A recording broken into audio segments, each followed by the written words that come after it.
Season 2 की शुरुआत में हम वेडनेसडे एडम्स को देखते हैं, जो हमारी कहानी की हीरोइन है, जिसे एक सीरियल किलर ने बेसमेंट में कैद करके रखा हुआ था, जो उसे मारना चाहता है। लेकिन वेडनेसडे नाडर और बहादुर थी और वो बताती है कि मैं वहाँ कैसे पहुंची। और ये कहानी 6 हफ्ते पहले चली जाती है, जब वेडनेसडे ने गोडी एडम्स की किताब से अपनी पावर्स को कंट्रोल करना सीख लिया। और उसका बचपन से एक ही सपना था कि वो मशहूर सीरियल किलर को ढूंढकर उसे हरा दे, जो छोटी बच्चियों को ढूंढ ढूंढ कर उन्हें मारता था। फिर एक दिन किलर गलती से क्राइम सीन पर अगवा हुई बच्ची का खिलौना गिरा देता है, जिसे वेडनेसडे के साथी हार्ट ने उठा लिया। उस हैंड का नाम थिंग होता है। तो वेडनेसडे ने अपनी पावर्स यूज करके उस खिलौने से विजन्स देखी, यानी उसे ख्याल नजर आई, और फाइनली उसे किलर की लोकेशन का पता चल गया था। तब वेडनेसडे उस शहर जाने के लिए एयरपोर्ट पर आई। एयरपोर्ट पर उसे रोका गया। तब वेडनेसडे ने अपने सारे हथियार पुलिस को दिखाई। ऑफिसर्स काफी चौंक गए। फिर उन लोगों को वहाँ पर थिंग भी मिलता है। तो वेडनेसडे बताती है कि ये एक पुतले का हाथ है, जो सिर्फ मेकअप में इस्तेमाल होता है। ऑफिसर्स ने ये सारा सामान अपने पास रख लिया।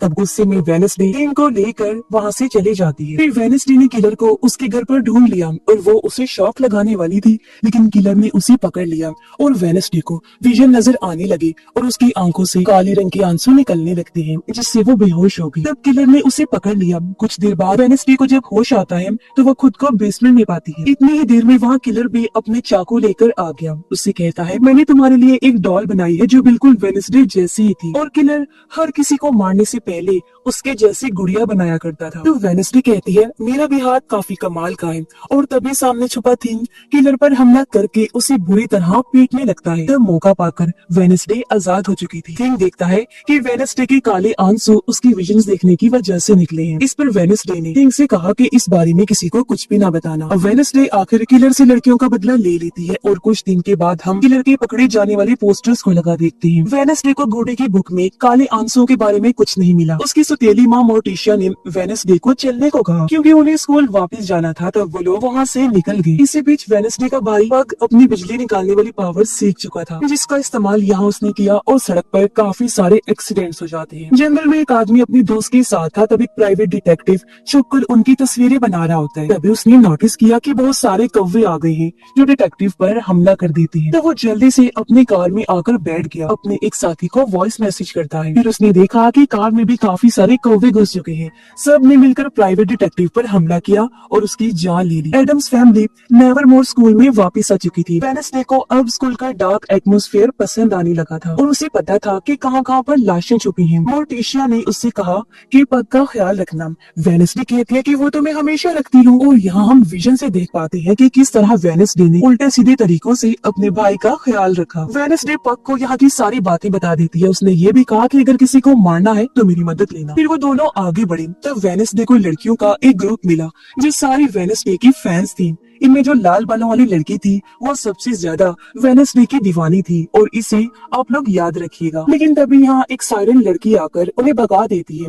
वो वेडनेसडे की तारीफ करती है क्योंकि पिछली बार उसने स्कूल को बचाया था और वो यहाँ की हीरोइन बन चुकी थी। यही वेडनेसडे को स्कूल के नए प्रिंसिपल मिलते हैं। वो वेडनेसडे को इज्जत देना चाहते हैं, इसलिए उन्होंने वेडनेसडे को शाम होने वाली स्पेशल पार्टी में आने के लिए कहा, लेकिन वो मना कर देती है और वहाँ से चली गई। सीधा अपने कमरे में आती है। उसने देखा कि यहाँ पर काफी सारे लोग हैं। तब उसकी दोस्त इनिड ने कहा कि मैं वेयरवुल्फ हूँ, यानी आधी इंसान और आधी भेड़िया, और ये सब मेरे ही साथी हैं। फिर उसने सबको वहाँ से जाने को कहा क्योंकि वेडनेसडे और इनिड फिर से साथ रहने वाली थी। इनिड बताती है कि मुझे एक लड़के से प्यार हो गया है। मैं उसे पार्टी में मिली थी और मुझे बहुत मजा आया। फिर दोनों एक दूसरे को गिफ्ट्स देती हैं जो उन्हें काफी पसंद आई। वेडनेसडे बताती है कि मुझे अपनी डार्क बुक का सीक्वल लिखना है। फिर उसने अपनी बुक इनिड को पढ़ने के लिए दी जो उसे काफी अच्छी लगी। अब इनिड का क्लासरूम वहाँ आ जाता है, लेकिन वेडनेसडे को कहकर वो उसे वहाँ से भगा देती है। उसने बताया कि मुझे अब ये नहीं कोई और पसंद है जो भी मेरी तरह वेयरवुल्फ है। यही उन दोनों को एक फोटो मिली जिसमें कोई वेडनेसडे पर नजर रख रहा था। वेडनेसडे ने उस फोटो को छूकर अपनी पावर्स का यूज करके विजन देखा। उसे पता चला कि जब से वो स्कूल आई है कोई स्टॉकर उसका पीछा कर रहा है। उसके काले आंसू फिर से बहने लगे। तो वेडनेसडे ये सब देखकर हैरान रह गई। उधर मोर्टिशिया और उसके हस्बैंड ने पग का रूम देखा। यहाँ वो पग के साथी से भी मिलते हैं। उसका साथी अपनी पावर्स के बारे में बताता है, जिसमें वो पहले मक्खियों को कंट्रोल करता था, लेकिन अब वो बाकी जानवरों को भी कंट्रोल करना सीख रहा था। तब पग ने बताया कि मुझे तो सिर्फ जानवरों को खाना पसंद है। कुछ देर बाद एडम्स फैमिली प्रिंसिपल से मिली, जो मोर्टिशिया को स्कूल की गाला फंक्शन की कमेटी की हेड बनने के लिए पूछता है। पहले ये काम एक अमीर लड़के की माँ करती थी, लेकिन फिर उसने ये पोस्ट छोड़ दी, इसलिए वो अमीर लड़का इस बार स्कूल नहीं आया। साथ ही प्रिंसिपल उन लोगों को स्कूल से दूर एक घर भी रहने के लिए देता है, जो मोर्टिशिया को तो काफी पसंद आया, लेकिन ये सब कुछ वेनेस्डे को बिल्कुल पसंद नहीं आ रहा था। मोर्टिशिया उसे कहती है कि गूडी अब तुमसे बात नहीं कर रही और मैं तुम्हारी यहाँ पर रहकर मदद कर सकती हूँ। साथ ही तुम्हारी जैसी पावर वाली एक लड़की को पहले भी मैंने संभाला है। वेनेस्डे समझ गई कि मोर्टिशिया अपनी बहन के बारे में बात कर रही है, इन्हीं वेनेस्डे की आर्ट के बारे में। मोर्टिशिया कहती है कि हाँ, तुम भी उसी की तरह हो, जिसमें तुम दोनों की पावर्स भी सेम है। वेनेस्डे कहती है आपको मेरे नहीं पग की फिक्र करनी चाहिए। इतना बोलकर वो वहाँ से चली गई। मोर्टिशिया दुखी हुई और समझ लग गई थी उसे कि वेनेस्डे कुछ छुपा रही है और उसके साथ वो कुछ गलत होने देना नहीं चाहती थी। वेनेस्डे और थीम जंगल से वापस जा रही थी, वहीं पर उन्होंने पुलिस को देखा, जो प्राइवेट डिटेक्टिव की लाश की जांच कर रही थी। नई शेरिफ ने पता लगवा लिया था कि कौवों ने उस पर हमला करके उसकी जान ले ली। तभी वेनेस्डे को हुडी में एक आदमी दिखाई दिया, जो उसे देखकर भाग रहा था। वेनेस्डे ने उसका पीछा किया और उसे मार कर पकड़ लिया। वो आदमी था केल्विन, जो भी डिटेक्टिव था। कहता है कि मरने वाला डिटेक्टिव मेरा दोस्त था और हम दोनों एक केस पर काम कर रहे थे, जिसमें हम दोनों आउटकास्ट की मदद करना चाहते थे, यानी ऐसे बच्चे जिनके पास पावर्स थे। इसकी वजह ये थी कि मेरा भी बेटा आउटकास्ट है, जो है टाइलर, जिसके बारे में वेनेस्डे जानती थी, जो इस टाइम जेल में है। वेनेस्डे कहती है टाइलर को उसके बुरे कामों की सजा मिली है। फिर केल्विन ने वेनेस्डे से मदद मांगी कि वो उसकी दोस्त की मौत का राज जानने में हेल्प करे, क्योंकि वहाँ कोई बड़ी गड़बड़ चल रही है। वेनेस्डे ने जवाब दिया, अगर आपने अपने बेटे का इतना ध्यान रखा होता तो आज वो जेल में ना होता। वेनेस्डे वहाँ से निकलने वाली थी, तब केल्विन ने कहा कि एक आंख वाले कौवे यानी रेविन से बच के रहना। वेनेस्डे ने भी ऊपर रेविन को देख लिया था। फिर वो वहाँ से चली जाती है। रात को इनिट का रूममेट अपने घर में सभी बच्चों को कहानी सुना रहा था कि 200 साल पहले एक बच्चा था जो काफी ज्यादा पतला था, लेकिन उसका दिमाग काफी तेज चलता था, इसीलिए वो अपने दिमाग से मशीन्स बनाकर खुद को बेहतर बनाना चाहता था। फिर उसने एक मशीन वाला दिल बनाया ताकि वो खुद को बदल सके, और उसने वो मशीन वाला दिल अपने जिस्म में लगा लिया, जिससे वो पूरी तरह बदल भी गया। बहुत बड़ी बड़ी मशीन्स भी वो बनाना शुरू कर देता है, लेकिन धीरे धीरे ये मशीन्स खतरनाक बनती गई और एक दिन एक बड़े धमाके में उसकी जान चली गई। धमाके से उसकी लाश टावर से बाहर गिर गई, जो एक पुराने स्कल यानी खोपड़ी वाले पेड़ के नीचे है। आज भी वहाँ उस मशीन वाले दिल की धड़कनें हल्की सी सुनाई देती हैं, और हमारे ग्रुप के बहादुर लड़के ही वहाँ जाकर ये धड़कनें सुन सकते हैं। तो क्या किसी में दम है इतना जो वहाँ जा सके? जो सुनकर पग जोरों से हंसने लगता है, क्योंकि उसे इस कहानी में दिलचस्पी लग रही। प्रिंसिपल सायरन से मिलता है। मोर्टिशिया की गाला इवेंट में मदद करने के लिए उसने सायरन को चुना, क्योंकि वो काफी ज़हीन थी, लेकिन उसने पढ़ाई की वजह से मना कर दिया। इसीलिए प्रिंसिपल कहता है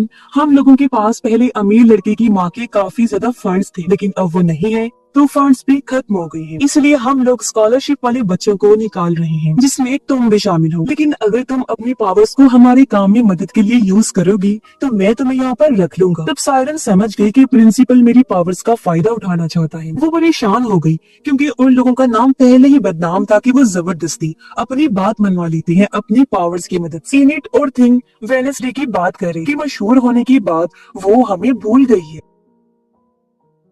इनिट ने थिंग के लिए एक रूम बनाया था जो उसे काफी पसंद आया। रात होने पर वेडनेसडे फिर से गिटार बजाने लगी, जो सुनकर म्यूजिक टीचर यहाँ पर आई और उसे अच्छा म्यूजिक बजाने की टिप्स देती है। उसने वेडनेसडे को कहा कि मैंने तुम्हारे स्कूल को बचाने के बारे में सुना था, इसलिए मैं तुमसे मुतासिर होकर तुमसे मिलने यहाँ पर आई थी। उधर पार्टी में प्रिंसिपल ने मोर्टिशिया को दिखाया कि स्कूल के बच्चे कैसे लकड़ियों का फोनिक्स बना रहे हैं, यानी एक परिंदा। साथ ही वो मोर्टिशिया को गाला इवेंट के लिए मना भी रहा था। इस पर मोर्टिशिया बोली, मैं अभी भी कंफ्यूज्ड हूँ, मुझे सोचने दो कि क्या करना चाहिए। सायरन भी मोर्टिशिया की मदद के लिए राजी हो जाती है। तब तक वेडनेसडे अपने रूम में आई। इनिट बताती है कि अमीर लड़की ने तुम्हारे लिए एक लेटर और पेंटिंग भेजी है। लेटर में लिखा था कि मैंने वेडनेसडे को फोन किया, लेकिन उसने जवाब नहीं दिया। वेडनेसडे कहती है वो मैंने फोन पानी में डाल दिया था। वो देखते हैं कि अमीर लड़के ने वेडनेसडे के लिए उसके विजन्स में दिखी एक पेंटिंग भेजी, जो कि रेवन की थी और किसी तरह ये वेडनेसडे से जुड़ी हुई। ये देख वेडनेसडे चौंक गई। तभी उसे एक दूसरा लेटर भी मिला जो स्टॉपर का था। उसने लिखा था कि तुम्हारी किताब काफी बेहतरीन है, और जब वेडनेसडे ने चेक किया तो पता चला कि उसके नॉवेल्स को किसी ने चुरा लिया है। साथ ही उसे एक नई पहेली भी दी। वेडनेसडे खत पढ़कर समझ गई कि मेरे नॉवल को पार्टी ने फोनिक्स की आग के अंदर जलाया जलाया जाने वाला है, इसलिए वो लोग भी पार्टी में आग और वेडनेसडे उसके नॉवल को ढूंढने के लिए पेड़ों के अंदर से गुजरने लगी। तब तक बाहर म्यूजिक लग गया जिसे वो लोग एंजॉय करने लगते हैं। फिर वहाँ प्रिंसिपल ने सबका वेलकम किया और बताया कि वो आउटकास्ट के स्कूल को ऊंची पोजीशन पर ले जाना चाहता है। फिर उसने आग का गोला फेंक कर फोनिक्स को जलाया, जिसे देखकर सब बच्चे काफी एंजॉय करते हैं। और पग यहाँ से स्कल ट्री के पास जाने वाला था। तब तक वेडनेसडे ने भी अपने नॉवल को ढूंढ लिया था। वो भी उस जगह से बाहर निकली और सबके बीच में होकर प्रिंसिपल के पास आ गई। प्रिंसिपल ने वेडनेसडे का वेलकम किया। फिर उसने वेडनेसडे को इज्जत देने के लिए स्कूल को बचाने वाले बच्चों की एक पेंटिंग दिखाई, जो उसे बहुत बुरी लगी क्योंकि वो पेंटिंग में हंस रही। वेडनेसडे सबको कहती है कि हम लोग यहाँ पर आने वाले हर एक दुश्मन को खत्म कर देंगे। तब ये सुनकर सभी स्टूडेंट्स काफी खुश हुए। लेकिन वेडनेसडे ने बताया कि तुम लोग भी स्कूल के दुश्मन जैसे, क्योंकि तुम्हारे जैसे दूसरों के तलवे चाटने वाले लोग मुझे बिल्कुल पसंद नहीं है। और आज से मेरे पास भी कभी मत आना, क्योंकि मैं कोई हीरोइन नहीं हूँ और जो भी मेरे पास आया मैं उसे मार डालूं। फिर वेडनेसडे पेंटिंग को भी जला देती है और सब पर गुस्सा करके वहाँ से जाने लगी। और उसकी इन हरकतों पर इनेट भी भड़क उठी। रात होने पर पग स्कल ट्री के पास आकर मशीन वाले दिल की धड़कनें सुनने की कोशिश करने लगता है। लेकिन एकदम से कोई चीज बाहर आई जिससे पग दूर जा गिरा। गलती से उसका हाथ जमीन पर आ गया और उसने बिजली का झटका जमीन को दे दिया, जिससे हुआ ये कि वहाँ दफन वो आदमी जिंदा होकर बाहर आ गया, जो उठकर पग को देखने लगा। तब उसे देखकर पग भी काफी खुश हो जाता है। उधर एनिट ने वेडनेसडे को जैसे ही छुआ तब उसे विजन दिखाई दिए, जिसमें वेडनेसडे को कब्रिस्तान में काफी सारे कौवों के बीच में एनिट की कब्र दिखाई देती है। एनिट ने पीछे से वेडनेसडे को पकड़कर कहा कि मैं तुम्हारी वजह से ही मरी हूँ। ये विजन देखकर वेडनेसडे तड़प रही थी। तब उसे एनिट और मोर्टिशिया देखने लगती है। कुछ देर बाद वेडनेसडे को होश आया, जिसमें वो मोर्टिशिया के साथ घर पर थी। मोर्टिशिया ने बताया कि वेडनेसडे, तुम्हारे पावर्स तुम्हारे कंट्रोल से बाहर होती जा रही हैं, जिस वजह से तुम्हें काले आंसू आ रहे हैं।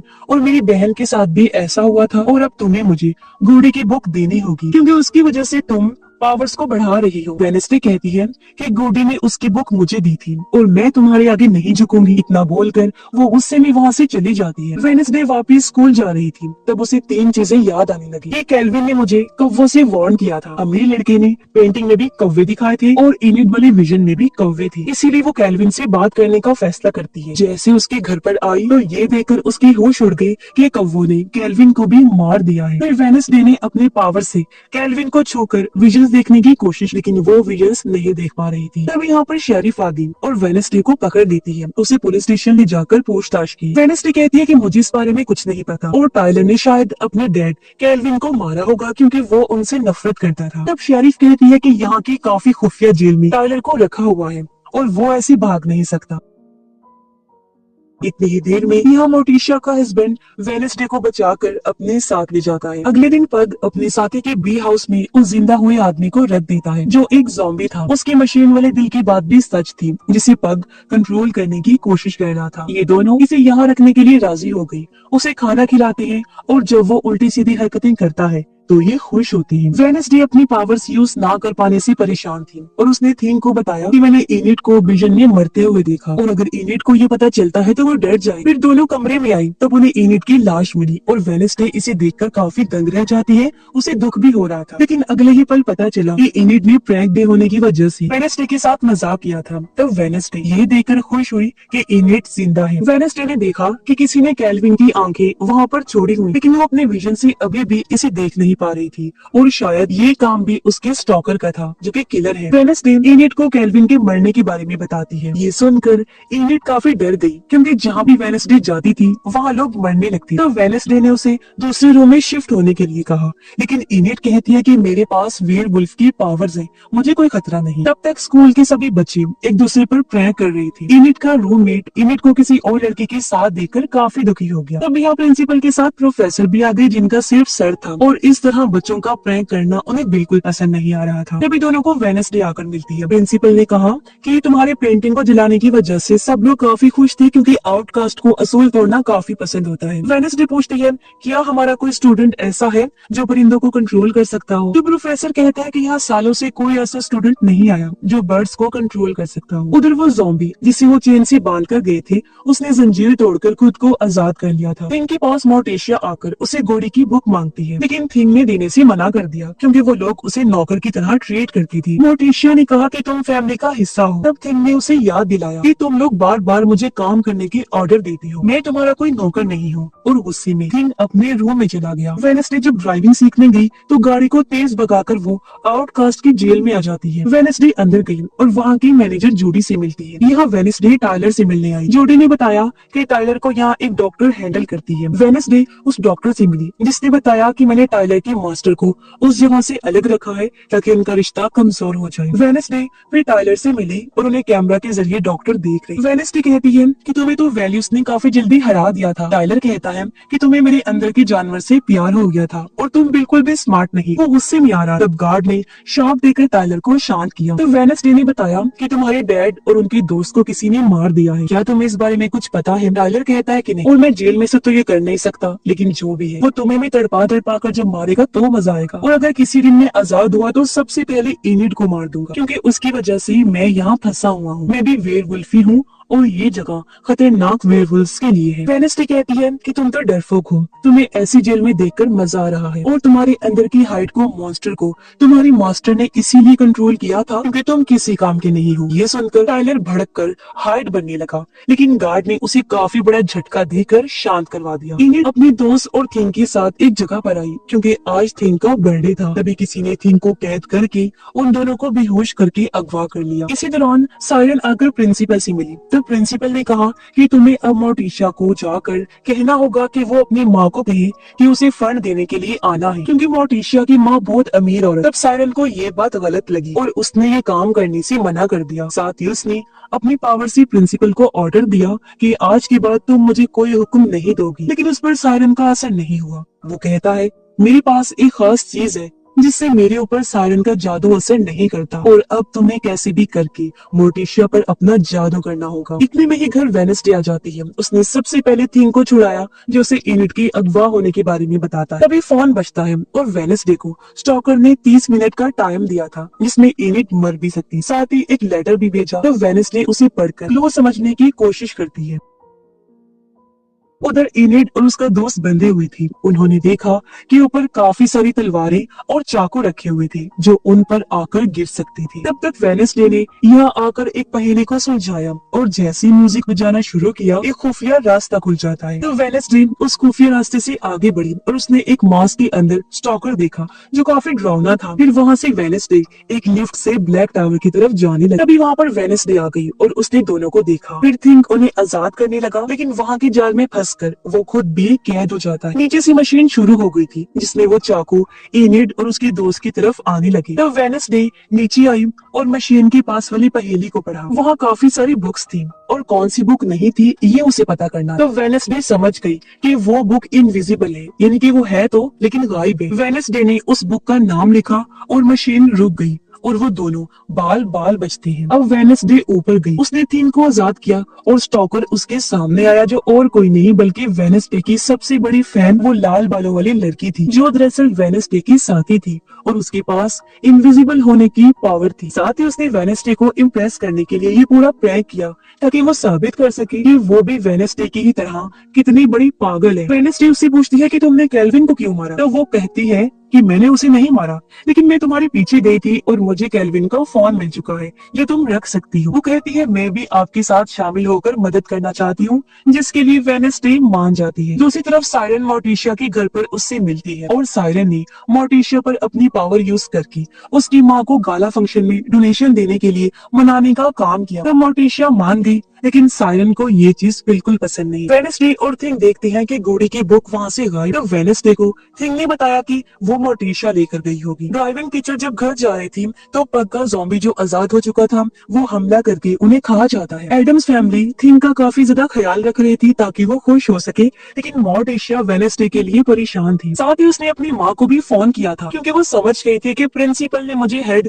मेरी माँ से फंड लेने के लिए बनाया, लेकिन मोर्टिशिया की अपनी माँ से बिल्कुल भी नहीं बनती क्योंकि उसकी माँ ने मोर्टिशिया को बचपन में काफी परेशान किया था। वेडनेसडे मोर्टिशिया के रूम में घोड़ी की बुक चुराने गई, लेकिन वो उसे पकड़ लेती है। वेडनेसडे इस चीज से भड़क उठी और उसने अपने विजन्स में इनिट के मरने के बारे में बताया, जिसमें वहाँ पर भी कौवे थे और एक आंख वाला रेवन भी उसके पीछे आता रहता है, जिसमें केल्विन और उसके साथी को भी उसने ही मारा है। इसके पीछे कोई बड़ा राज होगा और मैं कातिल को पकड़ना चाहती हूँ। तो मोर्टिशिया कहती है कि हमारे विजन्स झूठे भी साबित होते हैं। तो वेडनेसडे कहती है कि मेरे साथ तो कभी ऐसा नहीं हुआ। मोर्टिशिया कहती है कि तुमने सीरियल किलर को पकड़ा, तुमने अपने पावर्स को हद से ज्यादा यूज किया, जिसमें तुम अपनी पावर्स को कंट्रोल नहीं कर पा रही हो, और बुक से तुमने शॉर्टकट वाले गलत तरीकों से इसे इस्तेमाल किया जो कि ठीक नहीं है। और मेरी बहन के साथ भी ऐसा ही हुआ था, इसलिए मैं ये तुम्हारे साथ नहीं होने दूंगी। तो वेडनेसडे गुस्से में वहाँ से निकल जाती। अगले दिन इनिट स्कूल के कैंप फायर की तैयारी कर रही थी, लेकिन वेडनेसडे को कैंप फायर में नहीं जाना था। पग और उसका साथी देखते हैं कि उस ज़ॉम्बी का सर फिर से ठीक हो रहा है।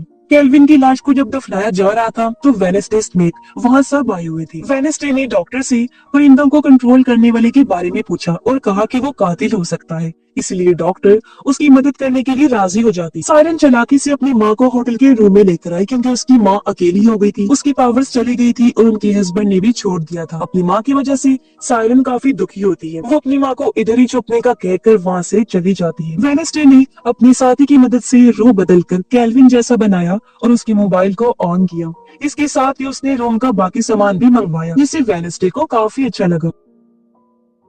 सामान को चेक करने पर उसे केल्विन के दोस्त के घर की तस्वीरें मिली। पता चला कि वो घर स्कूल से काफी दूर था। तब थिंग ने बताया कि वहाँ पास में स्कूल का कैंप होने वाला है और वेडनेसडे कैंप में जाने के लिए तैयार हो गई, जिससे एनिट भी खुश हो जाती। फिर सब लोग बस से कैंप की जगह पर पहुंचे। वेडनेसडे और पग को वहाँ पर अपने पेरेंट्स मिले। उनका आना दोनों बच्चों को पसंद नहीं आया। पग अपने साथ ताबूत में ज़ॉम्बी को लेकर आया था, जिससे उसका दोस्त गुस्सा करने लगा, क्योंकि ये चीज खतरे से खाली नहीं थी। पग कहता है कि मैंने बाहर पटाखे लगा दिए हैं, जैसे भागा हमें पता चल जाएगा। सभी बच्चे यहाँ पर गेम्स खेलकर एंजॉय करने वाले थे। इतनी ही देर में एक दूसरा प्रोफेसर जो अपनी टीम का हेड था, वो भी पूरी टीम को लेकर आ जाता है। अब वो टीम हेड और प्रिंसिपल अपने बच्चों के साथ कैंपिंग करना चाहते हैं और एक दूसरे को यहाँ से निकालना भी चाहते हैं। तब वहाँ पर वेडनेसडे ने बेल बजाकर कहा कि अगर ये जगह चाहिए तो हमें गेम में हरा दो। तब टीम हेड ने ये चैलेंज एक्सेप्ट कर लिया, जिसमें ये गेम एक रेस। दोनों स्कूल्स के पास अपना अपना एक अंडा था और गेम में हर स्कूल के 10 बच्चे खेलने वाले। इनमें से 5-5 की 2 जोड़ियां बनने वाली थी। पहली जोड़ी को जंगल में अपने अंडे के पास रुककर उसकी हिफाजत करनी होगी और दूसरे स्कूल की दूसरी जोड़ी उस अंडे को चुराए और उसे चुराने के बाद उन्हें फ्लेयर गन से सबको ये बताना है, और जो अंडा चुराया गया है उसे कैंप में वापस लाकर टावर पर रखना होगा, जिससे वो जीत जाएंगे। तब सभी बच्चे इसके लिए तैयार हो जाते हैं। टीम हेड अपने बच्चों को समझाता है कि हमारे पास सुपर पावर्स नहीं है, इसलिए मैंने तुम लोगों के लिए काफी सारे हथियार रखे हैं जो तुम यूज करके जीत सकते हो। नॉर्मल्स जो कि आम इंसान है जिनके पास सुपर पावर्स नहीं है, इन्हीं दूसरी टीम उनमें से एक ने एरो छोड़ा, जिससे एनिट के रूममेट की टोपी गिर गई। उसके सर से बहुत सारे सांप बाहर निकले और उसका दोस्त ये देखकर पत्थर का बन गया। तब एक नॉर्मिस अंडा लेकर वहाँ से भाग निकला और उन्होंने फ्लेयर गन छोड़ी और सबको बताया। वेडनेसडे ये देखकर भड़क गई और उसने एनिट को भेजा। वहाँ नॉर्मिस ने धुएं वाले बॉम्ब फेंक दिए, जिससे एनिट की तबीयत खराब होने लगती है। वहीं पग के साथी ने मक्खियों को कंट्रोल करके नॉर्मिस पर हमला किया और उनकी हालत खराब कर दी। वेडनेसडे को स्मोक से कोई फर्क नहीं पड़ा और उसने जाकर अंडा ले लिया। फिर उन्होंने भी फ्लेयर छोड़कर सबको बताया। तब आउटकास्ट बच्चे काफी ज्यादा खुश हुए। वेडनेसडे अपने दोस्तों के साथ पहाड़ी के ऊपर आई। तब उसने देखा कि नॉर्मिस वाला लड़का टावर पर चढ़ रहा था। तो वेडनेसडे ने एक एरो से सीधा रस्सी टावर पर बांधी और वो लटक कर टावर के पास जाने लगा। जब वो लड़का अपना अंडा रखने वाला था तो वेडनेसडे ने उसे टांग मारकर बेहोश कर दिया। फिर उसने अंडे को उठाकर खुद टावर पर रख दिया, जिसे आउटकास्ट जीत गई। और इससे सभी लोग बहुत ज्यादा खुश हो जाते हैं और उन लोगों को ये जगह कैंपिंग करने के लिए मिल जाती है। वेडनेसडे थिंग के साथ जाने लगी। प्रिंसिपल ने उसे रोका और कहा कि आज रात कैंप फायर सिर्फ उसके लिए है, क्योंकि वेडनेसडे ने नॉर्मिस को हरा दिया था और वो सबसे बेस्ट प्लेयर थी। लेकिन वेडनेसडे उसकी बात को इग्नोर करके वहाँ से चली जाती है। टीम हेड अपने बच्चों को बातें सुना रहा था कि वो एक लड़की से हार गई और अब वो रात को बदला लेने का फैसला करते हैं। रात होने पर सभी बच्चे कैंप फायर में म्यूजिक एंजॉय कर रहे थे। तब तक वेडनेसडे केल्विन के साथी के घर पर पहुंच जाती है और उसने तलाशी लेना शुरू कर दिया। उसे वहाँ पर एक सीक्रेट बोर्ड मिला, जिसमें केल्विन और उसका साथी काफी सारे आउटकास्ट के बारे में पता लगा रहे थे, जो सभी विलो हॉल यानी आउटकास्ट के जेल के अंदर मर चुके और उनकी मौत का राज काफी गहरा था, जिसके बारे में उन्हें भी कुछ नहीं पता चल रहा था। और ये सब चीजें एक लड़की से जुड़ी हुई, इसलिए अब वेडनेसडे को उस लड़की को ढूंढना था। वेडनेसडे ना तो विजन देख पा रही थी, ना ही उसकी पावर्स काम कर रही, और ये सब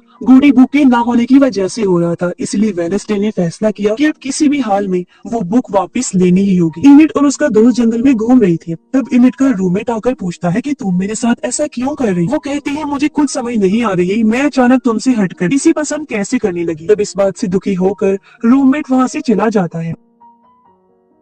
वेनेस्डे आकर मोर्टिशिया से उसकी बुक मांगने लगी, लेकिन मोर्टिशिया ने वेनेस्डे की सलामती के लिए उसे बुक ना देने का फैसला किया। तो वेनेस्डे ने उसे खानदानी डुएल के लिए एक चैलेंज दिया और मोर्टिशिया खुश हो गई। इस चैलेंज में दोनों को आंखों पर पट्टी बांधकर तलवारबाजी करनी है। रात को टीम का हेड एक टेंट में घुसने की कोशिश करता है, लेकिन वो नीचे गिर गया और एक रस्सी टूटने से ज़ॉम्बी आजाद हो जाता है और वो टीम हेड पर हमला करके उसका दिमाग खा जाता है और रस्सी की वजह से वहाँ पर पटाखे बजने लगे और इस चीज से पग और उसका साथी भी काफी डर जाते हैं। तब तक वेनेस्डे और मोर्टिशिया ने अपने अपने आर्टिफिशियल दिल लेकर अपने कपड़ों पर लगा लिए, जिसमें सामने वाले को बिना देखे दूसरे का दिल तोड़ना होगा। फिर वो दोनों तलवारबाजी करने लगे, जिसमें मोर्टिशिया ने वेनेस्डे को हरा दिया। तो वेनेस्डे काफी दुखी हुई और उसने वहाँ पर तलवार फेंक दी, जो कि मोर्टिशिया के पीछे आने वाले ज़ॉम्बी को लग गई और वो वहीं पर कैद हो चुका था। तो मोर्टिशिया अपनी बेटी की बहादुरी से काफी खुश हुई। कुछ देर बाद ऑफिसर्स ने आकर ज़ॉम्बी को पकड़ लिया था और सब सुख का सांस लेते हैं। वेनेस्डे ने वहाँ पर रेवन के साथ कातिल को देखा, जो उन्हें ही देख रहा था। फिर वो कातिल वहाँ से गायब हो गया। विलो हिल के अंदर जूडी ने डॉक्टर को बताया कि उन्होंने ज़ॉम्बी को कैद कर लिया था, जिससे वो दोनों भी खुश हो गई। ये दोनों वहाँ नई आई कैदी को भी देखते हैं, जो यहाँ आकर काफी खुश थी और ये और कोई नहीं बल्कि टाइलर की मास्टर होती है। इसके बाद टाइलर की मास्टर और डॉक्टर बात कर रही होती है। डॉक्टर उसकी मदद से टाइलर को सुधारना चाहती है, क्योंकि वो उससे ठीक नहीं हो पा रहा था। तो वो डॉक्टर की मदद करने के लिए मान जाती है और ये लोग उसकी मास्टर को टाइलर के पास छोड़ देते हैं। वो फिर से उसे कंट्रोल करके शांत करने लगी। तब टाइलर, जो काफी गुस्से में था, उसने वहीं पर हाइड बनकर उसे पकड़ लिया। इस पर वो कहती है, बेटा तुम मुझसे नाराज है, मुझे पता है, लेकिन मैं तुम्हें यहाँ से निकाल लूँ। इस पर हाई टाइलर ने उसे दूर उठाकर फेंका और उसकी मास्टर हंसने लगती। दूसरी तरफ वेनेस्डे ने कब्रिस्तान में मरने वाले बच्चों यानी कि आउटकास्ट की हड्डियों को निकाला, जहाँ तभी उसकी नानी आकर उससे मिली और वेनेस्डे काफी खुश हो जाती। तब रेवन उन्हें ऊपर से देख रहा था। वेनेस्डे ने नानी को कहा कि कैल्विन के मरने का राज मैं सबके सामने ला के रहूं। दोनों मिलकर उन हड्डियों को चेक करती हैं। उन्हें पता चला कि सारी हड्डियां ही जानवरों की हैं, उसके अंदर इंसान से जुड़ी कोई चीज नहीं। तभी रेवन मरे हुए लोगों का पेपर उठाकर वहाँ से भागा। वेनेस्डे ने भी पीछा किया और देखा कि रेवन के साथ वो कातिल भी भाग रहा है। तो वेनेस्डे वापिस आकर नानी को कहती है कि आप ये कब्रिस्तान खरीद ले और यहाँ किसने गड़बड़ की है ये पता लगाए, और अगर आपने ये जगह खरीद ली और मुझे संभालने का काम दिया तो मेरी मॉम इस चीज से काफी भड़क जाएंगी। तब उसकी नानी अपनी बेटी मोर्टिशिया को जलाने के लिए मान जाती है। वेनेस्डे अपने साथी को कहती है कि यहाँ पर ये रेवन हमेशा नजर रखता है, लेकिन फिर भी हमें सभी चीजों का पता लगाना होगा। फिर वेनेस्डे अपने अंकल से मिली, जो उसके बुलाने पर आ गई थी। उसने अंकल को विलो हॉल में जाने का काम दिया, जहां उन्हें उस लड़की को ढूंढना था जिसके लिए वो मान जाती। उधर मैनेजर होटल में हंगामा होने की वजह से पुलिस को बुला लेता है और पुलिस आकर सायरन की मां को पकड़ लेती है, क्योंकि उसका होटल में कोई रिकॉर्ड मौजूद नहीं था। उन्होंने अंकल को भी पकड़ लिया, जिन्होंने पूरा रूम तबाह कर दिया था, साथ ही माजी में चोरी भी की। वेनेस्डे आकर मोर्टिशिया से मिली और उससे अपनी आर्ट के बारे में पूछती है। तो मोर्टिशिया ने कहा कि सालों पहले मेरी बहन तुम्हारी आर्ट स्कूल के बाहर चिल्ला रही थी और उसने अपनी पावर्स काफी ज्यादा यूज कर ली थी, जिस वजह से उसके भी काले आंसू बह रहे थे और उसे आउटकास्ट की जेल में भेज दिया गया। तभी वहाँ पर नानी भी आ गई, जिसे देखकर मोर्टिशिया काफी चौंक गई और अब वो वेनेस्डे को अपनी बेटी के सामने कब्रिस्तान गिफ्ट में दे देती है, जिससे वेनेस्डे काफी खुश हो गई। मोर्टिशिया ने वेनेस्डे को बाहर भेजा और अपनी माँ से कहती है, मॉम तुम हम दोनों के बीच में आ रही हो। तब उसकी मॉम कहती है कि तुम दोनों के बीच में पहले से ही काफी दरार है, जिसमें वेनेस्डे काफी काबिल है और तुम उसके रास्ते में रुकावट हो, उसे उसका रास्ता खुद बनाने दो। फिर कहती है कि तुम्हें यह डोनेशन देने के लिए ही कहा गया होगा, क्योंकि स्कूल वालों को वो मुझसे चाहिए और मैं डोनेशन दे तो दूंगी, लेकिन बदले में तुम्हें वेनेस्डे को घोड़े की बुक वापस करनी होगी। मोर्टिशिया फौरन ही उस किताब को जला देती है। तब उसकी मॉम गुस्सा होकर वहाँ से चली जाती है। स्कूल में किलर ने वेनेस्डे को छुप कर देखना शुरू किया, जिसमें वेनेस्डे को उसके साथ ही एक बुरे आदमी के बारे में बताती है, जिसका भी ताल्लुक इन सब चीजों से हो सकता है। इवन वेनेस्डे पर गुस्सा करने लगी कि तुम अब मुझे दोस्त नहीं समझती, अपने साथी के साथ ज्यादा टाइम स्पेंड करती है, मुझे टाइम नहीं देती। तो वेनेस्डे कहती है कि तुम भी तो पहले मुझसे दूर ही रहना चाहती थी ना। तब यहाँ पर बहुत सारे कौवे आकर हमला कर देती हैं, जिससे वहाँ अफरा तफरी मच गई और वेनेस्डे ईविड को बचाने में लग जाती है। और यहीं पर प्रिंसिपल भी अपनी पावर से कौवों को भगा रहा था। तब एक कौवा किंग को लेकर उड़ गया और प्रिंसिपल ने आग का गोला छोड़ा, जिससे वो दोनों अलग हो गए। किंग नीचे गिर रहा था, तब इनिड ने उसे गिरने से पहले ही बचा लिया। वेनेस्डे ने किलर को देख लिया था, तब वो उसे पकड़ने पीछे गई। किलर स्कूल के खुफिया रास्तों से भाग रही थी और अचानक से वो गायब हो जाती है। उधर ऑफिसर्स सायरन की माँ से बात कर रहे थे, तभी वहाँ पर सायरन आ गई, जिसे ऑफिसर्स जानती थी। सायरन दोनों ऑफिसर्स को ये केस बंद करने और उसकी माँ को छोड़ने के लिए कहती है। उसकी पावर्स की वजह से वो मान भी जाती है। मोर्टिशिया वेडनेसडे को कहती है कि ये कौवे बार बार हमला कर रहे हैं और तुम्हें अब रुकना होगा, वरना तुम सब कुछ बर्बाद कर दोगी। जेल में थिंक आकर अंकल से मिला और उसे बूढ़े आदमी के बारे में बताता है, क्योंकि हो सकता है वो लड़की के बारे में जानता हो जिसे अंकल यहाँ ढूंढने आए थे। तब अंकल ने इस बारे में गार्ड से पूछा। गार्ड उसे बूढ़े आदमी के पास लेकर गया, जो वहाँ पर कैद था और उसके दिमाग की हालत ठीक नहीं और वो एक नॉर्मल इंसान था जो पहले यहाँ पर पढ़ाया करता था। अंकल उससे लड़की के बारे में पूछते हैं, जिस पर बूढ़े आदमी का तोता उसका मजाक बनाता है और अंकल उसे जोर का बिजली का झटका लगाती है। वेडनेसडे प्रोफेसर से फिर परिंदों को कंट्रोल करने वाले के बारे में, यानी किलर के बारे में पूछती है, जो उसे मारना चाहती है, जो शायद बूढ़े आदमी से जुड़ा हो सकता है। प्रोफेसर कहता है कि वो बूढ़ा आदमी एक नॉर्मी है, उसकी बेटी एक आउटपोस्ट थी जिसका नाम मुझे नहीं पता। अब बहाने से बूढ़े आदमी ने उस लड़की का नाम लेकर अंकल को एक खुफिया कमरा दिखाया, जिससे अंकल समझ गए कि उसके अंदर शायद वो लड़की होगी। टायलर की मास्टर डॉक्टर से कहती है कि मुझे उससे बात करनी है, क्योंकि वो मेरे से नाराज है और हाइड कभी भी अपने मास्टर को मार नहीं सकता और हमें अब साथ में काम करना होगा। तब डॉक्टर कहती है कि मुझे तुम पर भरोसा नहीं है। वो फिर डॉक्टर को वेडनेसडे की अंकल के बारे में बताकर कहती है कि वो यहाँ पर है तो जरूर कोई गड़बड़ करेगा। ये सुन डॉक्टर ने अंकल को पकड़वा कर खूब मरवाया और उसे ज़ॉम्बी के साथ एक खुफिया कमरे में कैद कर दिया। ये चीज सील ने भी देख ली थी। वो आकर वेडनेसडे को बताता है, इसलिए वो अब अपने अंकल को बचाना चाहती थी। फिर वेडनेसडे ने अपने साथी और इनिट के साथ वहाँ जाने का फैसला किया। रात होने पर वेडनेसडे छुपकर विलो हॉल जा रही थी, लेकिन गेट पर कार को रोककर चेक किया जा रहा था। तब उसके साथी ने ऑफिस में एक धमाका करवाया, जिसकी वजह से सभी का ध्यान कार पर से हटा और वेडनेसडे बाहर आ जाती। फिर वो लोग जेल में घुस गई और तब उनकी मदद अंकल की दोस्त ने भी अंकल को बचाने के लिए। म्यूजिक टीचर भी वहाँ पर आकर कैदियों के लिए म्यूजिक बजाने लगी, जिससे उन लोगों को शांत किया जाने वाला था। फिर वेडनेसडे आकर अंकल को आजाद कर देती है और वो लोग वहाँ से निकलने लगते हैं, जिसके बाद ज़ॉम्बी भी अपनी हथकड़ी तोड़कर आजाद हो गया था। टायलर की मास्टर को गार्ड्स ले जा रहे थे,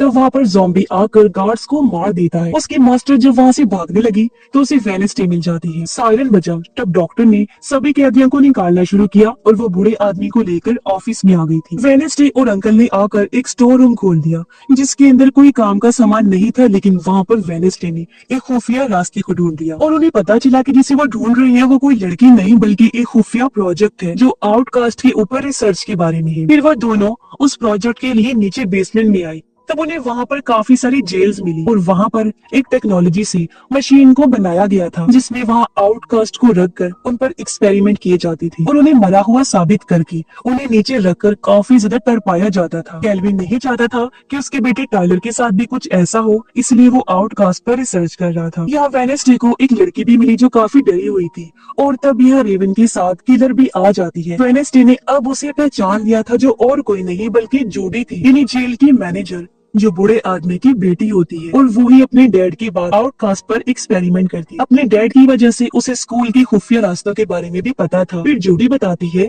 कि मेरी डैड नॉर्मिस थी, फिर भी वो उस स्कूल में पढ़ाने गई ताकि वो आउटकास्ट को समझ सके, क्योंकि उन्हें खुद के लिए सुपर पावर्स चाहिए थी। इसी वजह से उन्होंने आउटकास्ट पर एक्सपेरिमेंट शुरू किया, लेकिन वो कभी भी खुद के लिए पावर्स नहीं ले पाई, क्योंकि उनकी उम्र काफी ज्यादा हो चुकी थी और इसी वजह से उन्होंने मुझे पावर दिलवाई, जिसमें मैं पंछियों को कंट्रोल कर सकती हूँ। ये सुनकर वेडनेसडे और अंकल को काफी बुरा लगा कि उसके डैड और इसने अपने ही स्कूल के बच्चों पर एक्सपेरिमेंट करके उनको शिकार बनाया, लेकिन यहाँ पर जोडी अपनी पावर से खुश थी। और तब अंकल ने जोडी पर काफी बड़े बिजली के झटके से वार किया, जिसकी वजह से वहाँ की पूरी लाइट ही चली जाती है और तब बाहर इनिट और वेडनेसडे के साथी काफी डर जाती है। तब तक सभी कैदी आजाद होने लगे। बेसमेंट के कैदी ने जोडी को पकड़ने की कोशिश की, लेकिन जोडी वहाँ से भाग गई। वेडनेसडे वहाँ पर डरी हुई लड़की को बाहर निकालती है। ऑफिसर्स ज़ॉम्बी को शूट कर रहे थे, लेकिन उस पर कोई भी असर नहीं हो रहा था। मास्टर जल्दी से भागकर टायलर के पास गई। वो कहती है, मैं तुम्हें यहाँ से निकाल लूंगी। उसने टायलर की जंजीरों को तोड़ दिया। तब टायलर कहता है,